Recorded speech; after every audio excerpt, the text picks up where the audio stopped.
Going to wrap up our security-focused track this morning with Dr. Rich Malik. Dr. Malik is an associate professor in the Department of Mechanical Engineering at Texas A&M. His research interests include the fundamentals of engineering decision-making and the application of computational techniques to improve engineering decision-making. His work has applications in complex engineered systems, adaptive structures, materials design, and engineered systems of systems. Dr. Malik holds multiple degrees, including master's degrees in computer and electrical engineering and mechanical engineering, and a PhD in mechanical engineering. So you're one of the rare people that actually made the shift from electrical to mechanical. So well done there. Rich is going to talk about ecology-inspired techniques for resilient design of systems. I'm really looking forward to this to learn all about how you're taking one science and applying it to this field. So Rich, without further ado, thank you for being here this morning. Over to you. All right. Thanks for the great introduction. Yeah, I'm talking about a topic that, well, when we took it on, we thought this was a really interesting thing that could either turn out like really good or could just kind of flop if things didn't align, right? It was fairly exploratory at first. And I think we've kind of wound up in the former category. So we're very excited about this work. This work was done by myself, my colleague, Dr. Astrid Layton, and students Abik Chatterjee and Kate Helbig. And our goal on this project was to look at biology, specifically the study of ecosystems, and understand how we can leverage the tools that have already been developed in that domain and map them into the engineered systems of systems domain. And we believe there's a strong analogy. The analogy is not perfect, which is, again, why this is a research project rather than just lifting stuff directly out of the literature. But it results in some interesting directions that are unlike any of the other resilient system of systems engineering tools out there currently. And complementary to, I should say, as well. So this isn't a case of us replacing what's already out there. I imagine most people in this virtual room kind of already understand what systems of systems are, but just for context, right, we like to spell it out. Essentially, it's an integration of individual systems that are individually operated or managed. They're often, though they don't have to be, but they very often are geographically dispersed. And the reason we do systems of systems is not because we, like solving the hardest engineering problem on the planet. It's because we get new capabilities that way, right? We wouldn't bother with this otherwise. And the big thing with these systems of systems is that it's much harder to understand them. It's also, in some ways, therefore, harder to assure that they're not going to be subject to disruptions. And the disruptions, in the defense realm, we often talk about bad actors, and that's certainly a large portion of the potential threats. But you know what? Sometimes it can just be, as we found out in Texas last February, cold weather. It could be Homer Simpson falls asleep at the control panel and doesn't do some action, and then that has a cascading effect through the system of systems, right? So there's all different potential threats to the system that could lead to disruptions, and these have loss of value. And we're interested in this notion of resilience, where subject to a disruption, the system of systems initially maybe takes a hit in terms of performance, but it makes adjustments, adaptations, if you will, to recover to some level of performance. And so we refer to those properties collectively as resilience. And so here's the hard part, right, is resilience isn't the only thing we care about. Coming up with the most resilient weapon system on the planet doesn't do us much good if it costs the entire DoD budget. Or I can give you a really resilient system, but its performance is not useful, right? So there's obvious stakeholder concerns out there other than resilience. And one of the challenges in designing resilient systems of systems is really that whole package, right? How do you factor in resilience, affordability, performance, and all of the other potential considerations that a stakeholder may have in mind? Now, I in contrast with the previous two talks, which I think were outstanding and kind of good complements to this, we're stepping up at a much higher level of abstraction and maybe a little earlier in some sense in the development process. Because we're talking about architecting here, right? Designing the resilient system of systems, not the individual components in it or individual services within it, but the entire architecture. And so developing all of this is difficult and time consuming to model. There's a lot of recommendations in the literature that are solid recommendations for improving or emphasizing resilience in your system, such as adding redundancy, localized capacity, and things like this. But these are heuristic in nature, and they don't spell out specifically how we would want to trade these against other considerations. So they're helpful, but they're not the full package that we would like. And of course, if we have a large number of candidates, as we might have, say, when trying to automate the synthesis process, maybe using an optimization or an AI procedure to generate candidate systems of systems, we might end up with a large number of architectures that it would be costly to go through and do a detailed evaluation of each. And so we would like to move toward a state of practice that includes capabilities to actually evaluate these architectures without going into the details necessarily. Not just not having to spell out what the threat looks like, but also not even spelling out what the disruption might be. And that sounds very counterintuitive that we should be able to do that at all, right? But that's actually one of the things we gain by looking at this ecological network analysis results. We would like some resilience indicators very early in development so that we could filter out really bad ideas quickly and move on with only the good ones.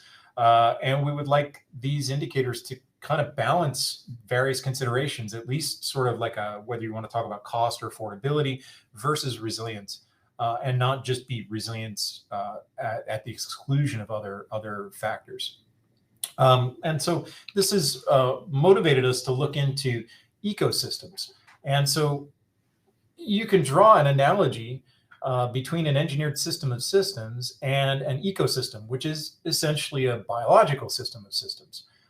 Here, each species analogizes with a system, so it's not an individual entity or not a specific creature or tree, but the entire species would be a system in our framework.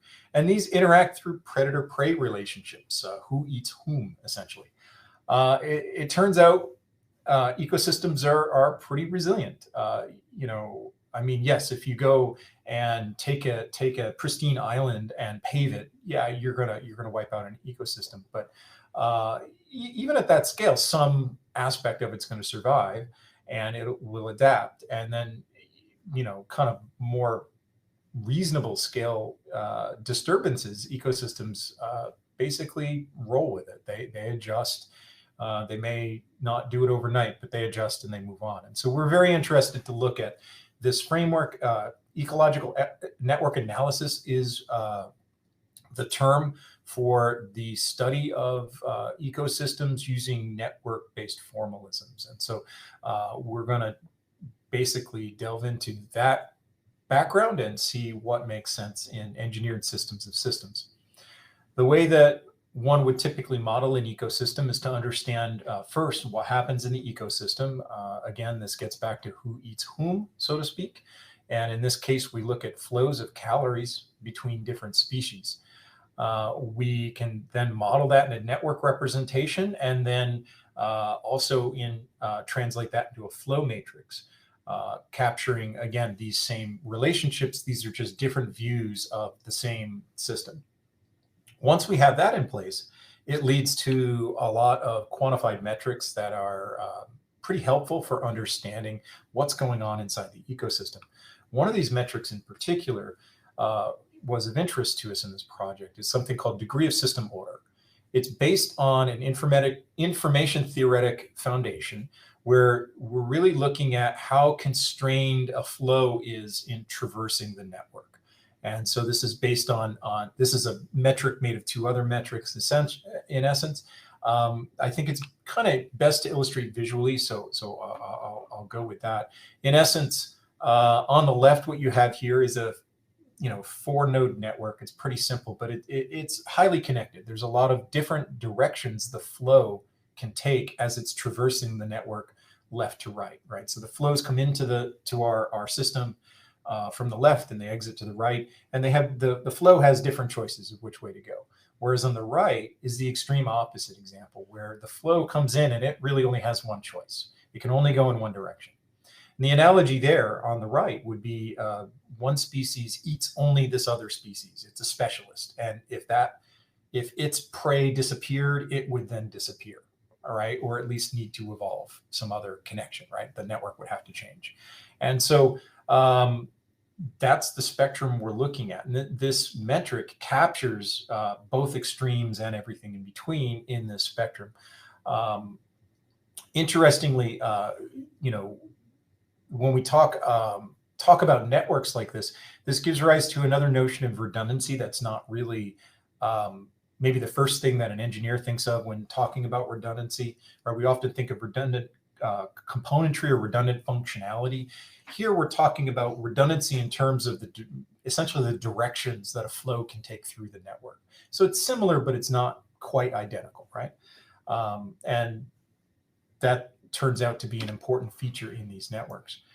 Now, the big reason why we were interested to look at degree of system orders due to the empirical findings from the ecosystem community. They studied a bunch of these ecosystems. They quantified their degree of system order and found that all of them are within a certain window of value. And this is depicted here. Interestingly, this window is not in the middle. It's not at either extreme. It's middle-ish, but it's skewed a little bit toward this redundancy. It's skewed a little bit toward having more connections rather than being very efficient. And so, this kind of skewed parabola-looking thing is just a curve that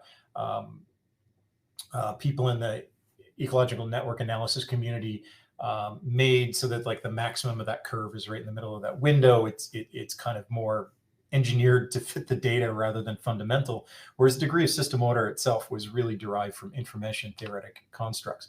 And so here's the cool thing from our perspective is that nature seems to make a particular trade between resiliency and affordability, right? The reason I say that based upon this graph is a very efficient thing for a species is to eat only one other species. Whereas if you eat a bunch of different species, I say eat, I mean, it's not literally eating all the time, right? A tree doesn't eat in that sense. But by specializing in what you consume, your internal machinery is simpler, right? From an evolutionary cost perspective, you don't have to digest as diverse a swath of things. Whereas if I'm an omnivore, which as humans we are, our digestive machinery is pretty expensive, right? It's very complicated and not nearly as simple as some other things. And so being kind of at a particular trade there means we're not going to the point where everything can eat everything else, but we're also not going to the point where everything eats only one thing, right? Again, I keep using the word eat as a gross oversimplification. And so the fact that the nature kind of settles on this window, and this window is a little bit on the redundancy side, but not extremely, kind of raises the question for us is, well, is this insight relevant at all to an engineered system of systems? So we're really interested to see, okay, can we use this metric that comes from the ecological network analysis community in the engineering of a resilient system of systems?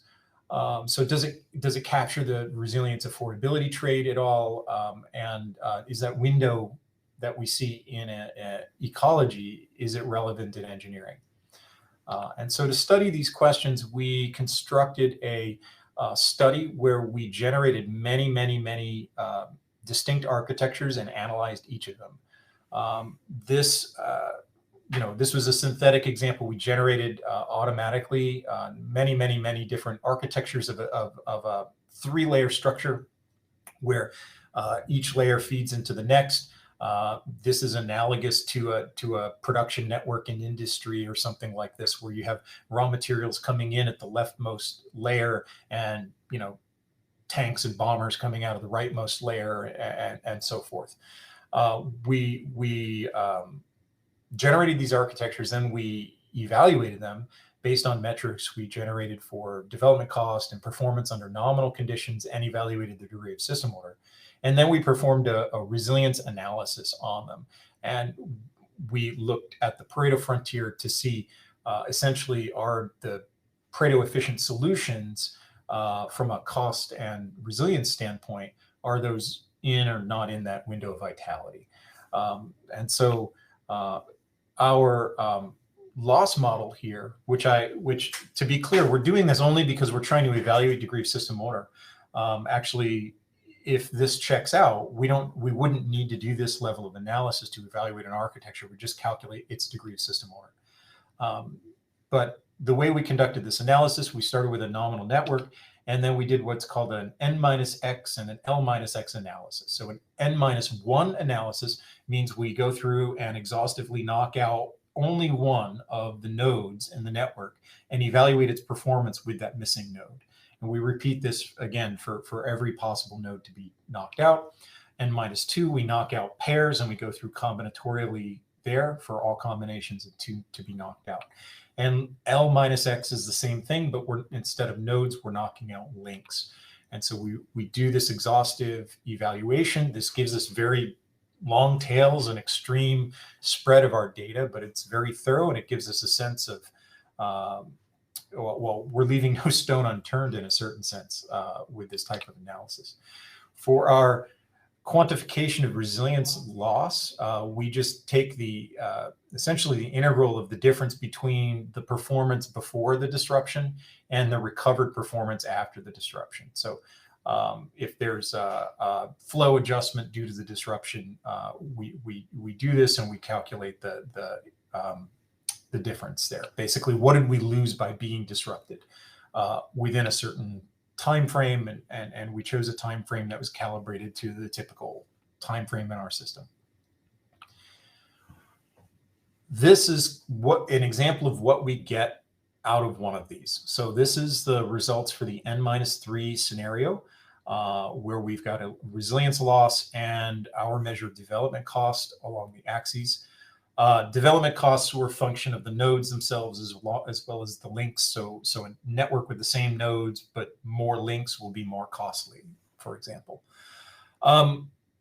What you see, the green diamonds and the red crosses are all Pareto efficient solutions in this trade space. So we have some interesting observations. One, the vast majority of the Pareto optimal solutions are within, oh, I'm sorry, the green ones, I should say, are ones where the degree of system order number fell within this window of vitality that we showed earlier, fell within those bounds that we had looked at, that the ecology community has discovered. So the vast majority of the Pareto frontier solutions are within those bounds, and the ones that tend not to be, there's exceptions, isolated exceptions, but most of them tend to be at extremes. They tend to be ones that are strongly favoring resilience or strongly favoring cost, right? And so again, that does make a little bit of sense, right? Because that window of vitality was somewhere in the middle, skewed a little bit toward resilience, but still sort of middle-ish in the degree of system order range, or that trade between redundancy and efficiency. And when we repeat this for all the different scenarios we looked at, the L-x and the N-x, we found that the vast majority, so more than 3/4 of the solutions that were on the Pareto frontier in an L-x scenario were in the window of vitality, and more than 85% in the N-x scenarios. So this is looking promising, actually. It was very encouraging for us to see this. However, I will point out, some of you may have even caught this already, we're asking this question from the opposite direction than ideally we would like from a development standpoint. And what I mean is, to say that most of the Pareto architectures are in the window of vitality is interesting, and yeah, it's just interesting to realize that. But if I'm designing a system of systems, I kind of want to know, well, of the ones that are in the window of vitality, how likely are they to be on the Pareto frontier, right? So we didn't kind of test the opposite in that first study. And so we did that here. We constructed a weighted cost function that just we observed from the first study that Pareto frontier is more or less convex, and so we could use a convex sum and look at different trades through the lambda value here, which is our weight between the resilience lost and the development cost. And so we conducted this analysis. We first grouped the architectures based on whether they were inside or outside of the window of vitality, and then we compared those groups. And we did this for each of the different n-x and l-x scenarios. And what we wound up with is something that looks like this. It's a lot to take in, so let's just look at this first column for a second. That is for the n-1 scenario. And we've got two box plots in here, one for the window of vitality case. So these would be architectures that fell within the window of vitality, and the non-window of vitality case, the architectures that were outside of the window of vitality. And so what we see here is that on average, those in the window of vitality have a better cost function value. They're lower is better on the scale, right? Because it's a cost function. And so we see on average, yes, the solutions in the window of vitality are better. Obviously, this is not, so it's not mathematical ironclad thing where if it's in the window of vitality, it will be the best architecture ever, right? This is a very high level indicator that we're looking to filter and down select from many architectures. And so we're obviously there's going to be some exceptions in there, but the benefits of doing this are that we don't need to do a detailed simulation of our system of systems. And so we found this observation across all of these L-x and N-x scenarios for the lambda equals 0.75, which favors resilience.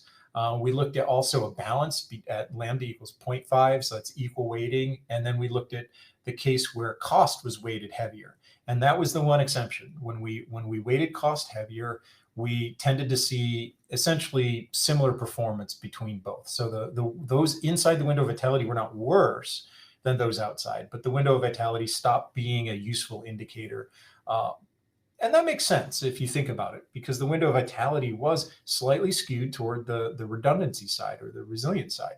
And so if we're now favoring the cost side to an extreme degree, we're basically saying we're favoring the other end of the spectrum, right? And so it's not surprising that window isn't a good indicator. But overall, our view on this is that the degree of system order is an informative quantity, right? As I said, it doesn't prove that your architecture is good, but that's not really a use case. We have other detailed resilience analysis techniques to give ourselves that final confidence. What this enables us to do is quickly explore a large number of architectures without having to run detailed analyses on them. That really can transform entirely how you would view the construction of such architectures. It might even be useful from an autonomy standpoint, autonomous adaptations. If you have essentially some intelligence inside the system of systems to reconfigure itself, it can guide itself with this metric without having to run in real time, because the metric is fast to compute rather than having to run very detailed simulation scenarios and things like this. So this seems to be an interesting and promising quantity. Now, moving on from that point, there are some points of departure between ecology and engineered systems of systems. And so we want to go through some extensions we made to handle that, and then run quickly through a prototype tool that we've developed. All right. So one of the things is that these ecological network analysis really was, caloric exchanges. It's one flow type. In an engineered system of systems, we have different types of flows. They're interdependent, but they're distinct flows. And we have, cyber and physical elements and things like this. So one of the interesting things here, right? So in the ecology domain, all the flows are conserved, right? You can't create or destroy energy, right? But in cyber domain, unless you're getting down to like the literal physical layer of transmitting bits with electrons, we're not dealing with conserved quantities. And so we need to we need a way to handle that. And so we made similar extension. We made appropriate extensions.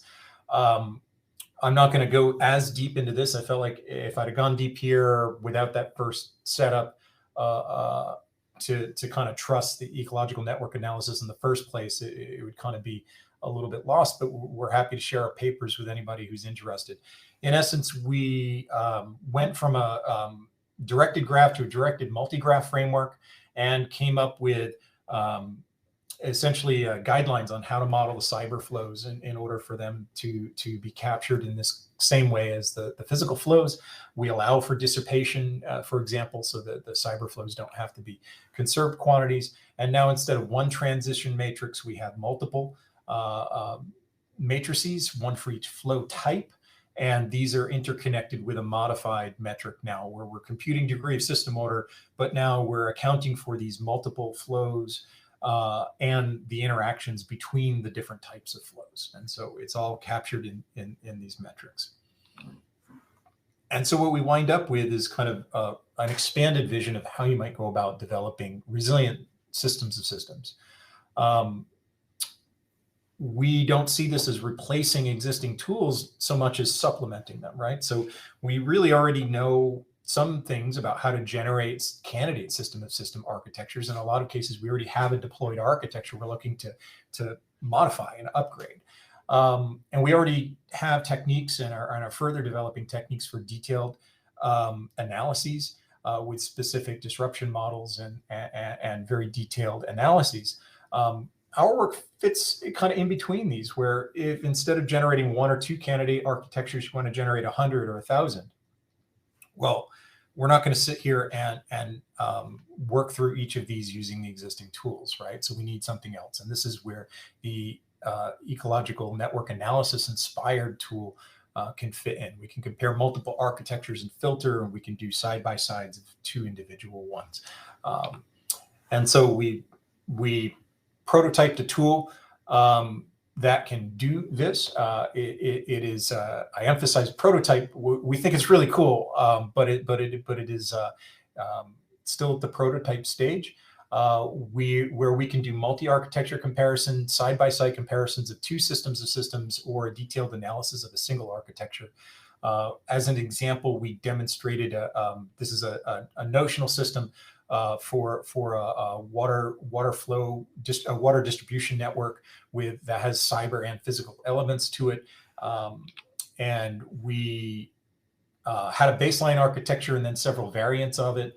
We conduct this analysis and we can conduct this filter to look at the window of vitality. And we find a couple of solutions in the window of vitality. All of the others tend to be to the right. Incidentally, what we find, though I have to be careful, we can't, I don't want to overstate anything that we haven't systematically studied, but by and large, engineered systems of systems tend to be to the right, or the more efficient side of the window of vitality. And that's what we're seeing here. These variants we created, the way that we go about creating these things, they just tend to be, as an engineer would build them, very efficient. And only a couple wound up within our window of vitality. But from this tool, starting from this point, if you want to break out and look at, say, architecture 10 and compare it with the baseline, we can do that. We can side-by-side the metrics.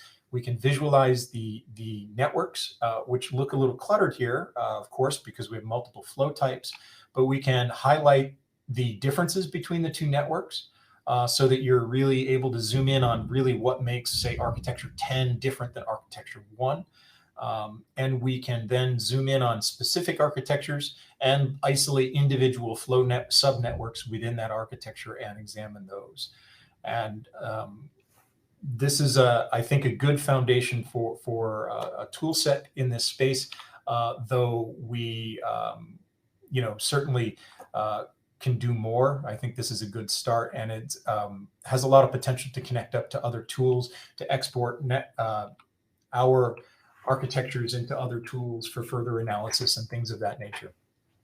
Okay, so main results, we developed some foundational insights into systems of systems engineering, specifically identifying a new capability to identify systems of systems that are inherently resilient, right? Systems of systems that inherently balance cost and resilience. without having to consider how they might be disrupted. We developed a modeling framework that is operational for cyber physical systems of systems, and we prototyped a decision support tool for this context. As you might tell from my talk, this work is still moderately early in maturity, but we're very excited about it. So we have a lot of potential future directions for work. We're certainly at a point now where we want to apply this to existing systems and try to understand them and maybe identify how we might modify them or to make them more resilient. We're interested to basically explore different applications in systems development or even acquisitions. We believe we could use this to help inform requirements for individual systems that go within a systems of systems. We also want to start looking at synthesis, not just analysis, so generation of potential candidate architectures rather than just analyzing ones that are input into the tool, as well as to identify modifications to existing ones rather than just starting from a blank page.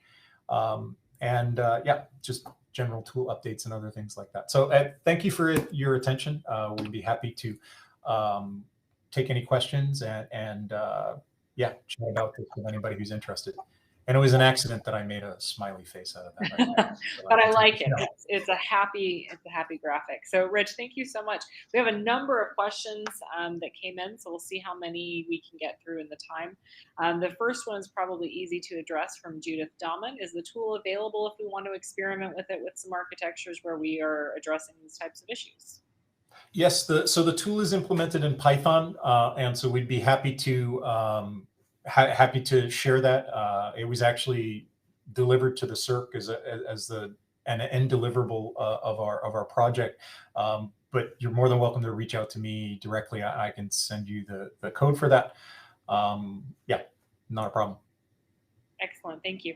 I think that you started to address this, and I think you kind of have, but just to make sure everyone's on the same page, are you quantifying resilience loss or resilience to loss scenarios?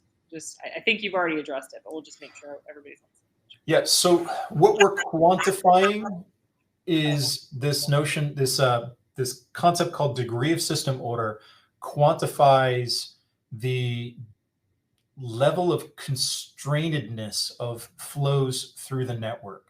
These correlate with this thing that we call resilience. And so, or I'm sorry, they associate. Correlate's not quite right, because at either extreme of degree of system order, you get bad resilience, right? So in fact, the right graph would be, well, here, I can show it here, right? So this kind of, again, skewed parabolic-ish thing is this thing the ecologists came up with called ecosystem robustness. And so we did another confounding use of the terms robustness, resilience, and all of this kind of thing. But I would say that values of that function, so it's also called the ecological fitness function, would correlate with what we call resilience.